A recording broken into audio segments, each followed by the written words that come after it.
Antikristus menurut surat 1 Yohanes bagian pertama.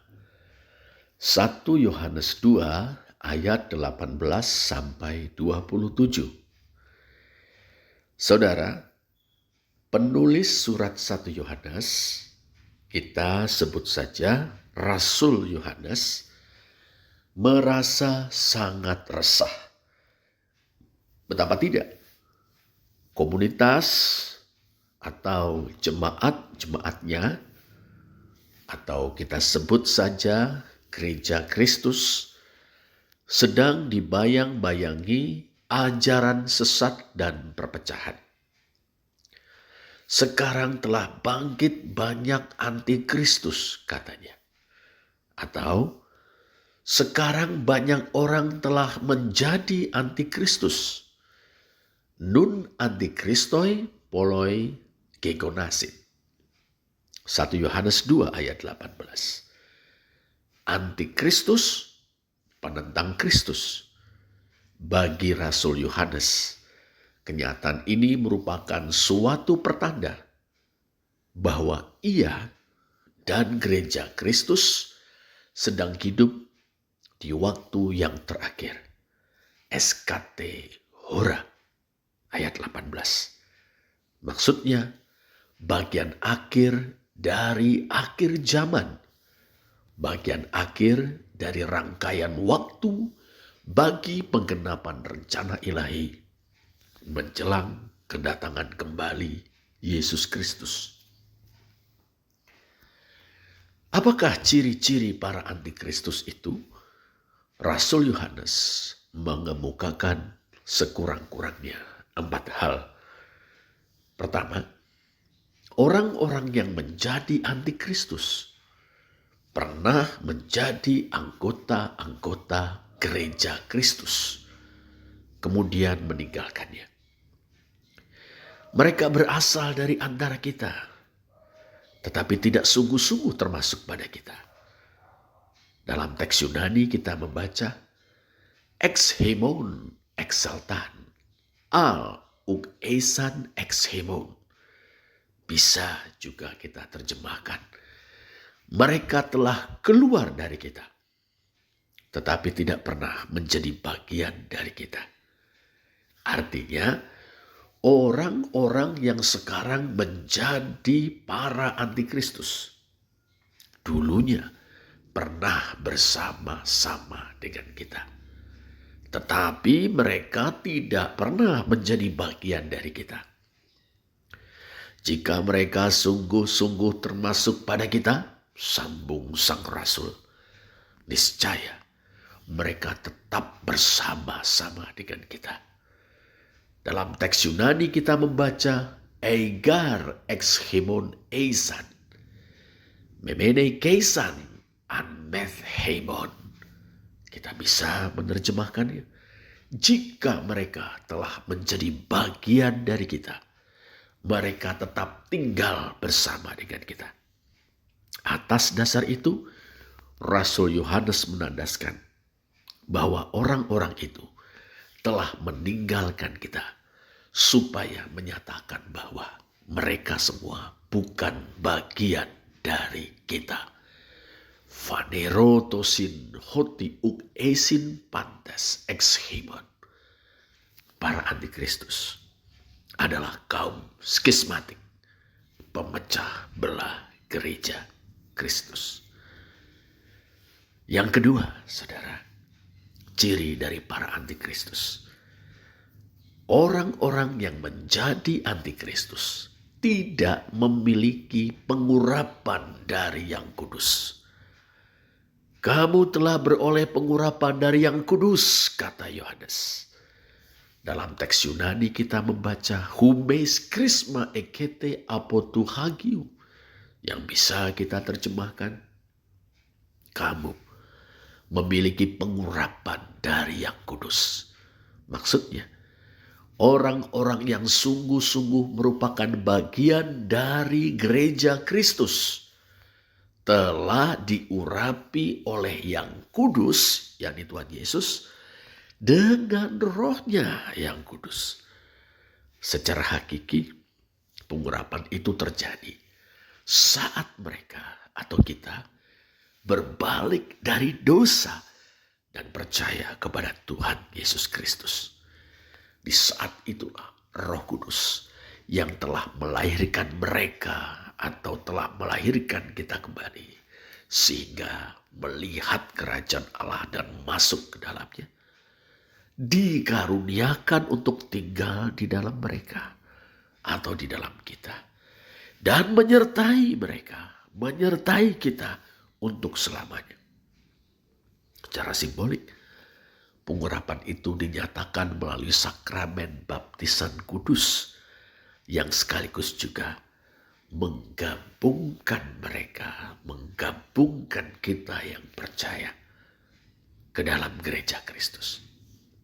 Nah, karena memiliki pengurapan dari yang kudus, mereka semua tahu bahwa mereka adalah bagian dari gereja Kristus dan tidak akan meninggalkannya. Sebaliknya, mereka juga tahu bahwa orang-orang yang pernah bersama-sama dengan mereka, tapi kemudian meninggalkan gereja Kristus dan menjadi para antikristus, adalah orang-orang yang tidak memiliki pengurapan dari yang kudus. Maka tersirat namun jelas, kaum skismatik dan heretik atau penganut ajaran sesat tidak pernah diurapi oleh Tuhan Yesus dengan Roh-Nya yang kudus. Yang ketiga, ciri dari para antikristus. Orang-orang yang menjadi antikristus adalah para pendusta. Siapakah pendusta itu? Tanya Rasul Yohanes secara retorik. Bukankah dia yang menyangkal bahwa Yesus adalah Kristus? Dalam teks Yunani kita membaca, Tis estin ho seustes eime ho arnumenos hoti Yesus uk estin ho Kristus. Bisa kita terjemahkan pula, siapakah si pendusta kalau bukan ia yang menyangkal bahwa Yesus adalah Sang Kristus? Yesus, manusia yang dengannya Rasul Yohanes dan rekan-rekannya bergaul dengan intens, adalah Sang Kristus. Yesus adalah Sang Kristus. Yesus dan Sang Kristus bukan dua entitas yang berbeda. Yesus adalah Sang Kristus, yakni Dia yang telah menjadi manusia. Itulah kebenaran atau he aletheia. Menyangkal hal itu adalah dusta atau pseudos, dan tiada dusta yang berasal dari kebenaran. Panseudos tes aletheas uk estin, ayat 21b. Bisa kita terjemahkan, semua dusta tidak berasal dari kebenaran, atau setiap dusta bukan bagian dari kebenaran. Menyangkal bahwa Yesus adalah Sang Kristus, padahal Yesus adalah Sang Kristus, itulah dusta. Dan setiap dusta bukan bagian dari kebenaran. Karena kebenarannya adalah Yesus adalah Sang Kristus. Ciri yang keempat dari para antikristus. Orang-orang yang menjadi antikristus tidak memiliki persekutuan dengan Bapa dan Anak serta gereja Kristus. Orang yang menyangkal bahwa Yesus adalah Sang Kristus, ia pendusta. Dengan dustanya ia menjadi antikristus, si antikristus. Menyangkal bahwa Yesus adalah Sang Kristus berarti menyangkal Sang Anak, bahwa ia telah menjadi manusia dalam Yesus. Menyangkal Sang Anak berarti menyangkal Sang Bapa, Karena Sang Bapalah yang telah mengutus Sang Anak ke dalam dunia dengan menjadi manusia. Karena itu, si Antikristus adalah dia yang menyangkal Sang Bapa dan Sang Anak. Ho arnumenos ton patera kaiton huyon, ayat 22b. Sang Anak tidak dapat dipisahkan dari Sang Bapa. Sikap kepada Sang Anak menentukan sikap Sang Bapa kepada kita. Barang siapa mengaku Sang Anak, yakni mengimani Dia dan mengajarkan bahwa Sang Anak telah menjadi manusia dalam Yesus, ia memiliki Sang Bapa. Tapi barang siapa menyangkal Sang Anak, ia tidak memiliki Sang Bapa. Ayat 23. Para antikristus menolak Yesus sebagai Sang Kristus. Menolak Yesus sebagai Sang Anak yang telah menjadi manusia. Sang Bapa, yakni Allah, tidak berkenan kepada mereka. Karena itu mereka tidak memiliki Sang Bapa. Para antikristus ada di luar persekutuan dengan Bapa dan dengan anaknya Yesus Kristus. Hekoinonia. Dehemetera metatu patros kai metatu huyu auto Yesus Kristus. 1 Yohanes 1 ayat 3. Karena persekutuan itu adalah juga persekutuan dengan kami, koinonia methemon, maka para antikristus juga tidak terhisap, tidak tergabung, tidak tercakup dalam komunitas iman atau gereja Kristus. Nah saudara, setelah mengemukakan ciri-ciri para antikristus, Yohanes menasihati orang-orang percaya. Pertama, ia minta supaya mereka tetap berpegang pada ajaran yang telah mereka terima tentang Yesus Kristus. Apa yang telah kamu dengar dari mulanya, itu harus tetap tinggal di dalam kamu. Humes hu ekusate ab arke en humin meneto. Apakah yang telah mereka dengar dari mulanya? Bacalah 1 Yohanes 1 ayat 1.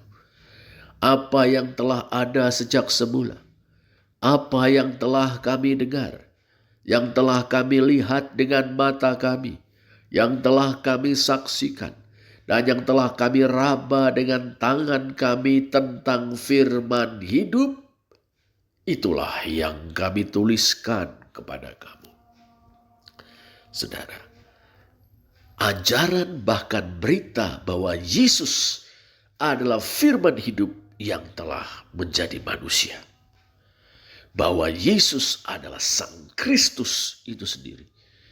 Itulah yang telah didengar oleh orang-orang percaya dari mulanya. Maka hendaknya kebenaran tentang Sang Firman yang telah menjadi manusia tinggal di dalam kamu, en humin meneto, ayat 24. Artinya, kebenaran itu hendaknya terpatri di dalam hati, menjadi pegangan hidup, dibawa semasa hidup dan saat mengembuskan napas yang terakhir. Sebab itulah kebenaran yang menyelamatkan. Dengan kebenaran itu, orang-orang percaya senantiasa tinggal dalam persekutuan dengan Bapa dan Anak. Kai humes entu huyu kai entu patri menete. Ayat 24. Dengan perkataan lain, orang-orang percaya senantiasa menikmati yang dijanjikan Allah, yakni hidup yang kekal. He evangelia, hen autos, evangelato hemin, ten zoen, ten aionion. Ayat 25. Nasihat yang kedua kepada orang-orang percaya. Orang-orang percaya hendaknya tidak memberi telinga apalagi hati kepada orang-orang yang berusaha menyesatkan. Ton planon ton humas.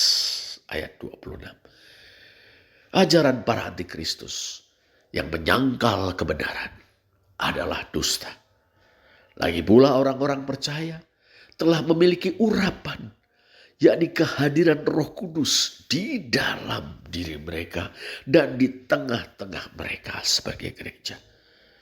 Roh Kudus telah membuat mereka mengerti dan mengimani kebenaran tentang Yesus Sang Mesias, Sang Firman, Sang Anak yang telah menjadi manusia. Roh Kudus juga telah membuat mereka mampu selama ini mengkritisi dan menolak ajaran dusta dari para antikristus. Bahkan Roh Kudus senantiasa membimbing mereka untuk semakin memahami kebenaran Injil itu dan hidup sesuai dengannya dengan saling mengasihi. Sesungguhnya Roh Kudus yang telah mempersatukan orang-orang percaya ke dalam gereja Kristus bertentangan dengan para antikristus dan ajarannya. Karena itu, orang-orang percaya tidak perlu diajar oleh orang lain, ayat 27, yakni para penyesat, antikristus, atau orang-orang yang secara hakiki bukan bagian dari gereja Kristus. Alih-alih memberi telinga apalagi hati kepada para antikristus, sudah selayaknya orang-orang percaya tetap tinggal di dalam Yesus Sang Kristus, Sang Firman atau Sang Anak yang telah menjadi manusia. Menete en auto, tinggallah terus, tinggallah senantiasa, tetaplah tinggal di dalam Dia, yakni dalam iman, kasih, dan ketaatan kepada Tuhan Yesus Kristus. Inilah bagian pertama dari upaya kita menggali apa yang menjadi keprihatinan dan pergumulan penulis surat 1 Yohanes tentang antikristus. Terpujilah Allah. Amin.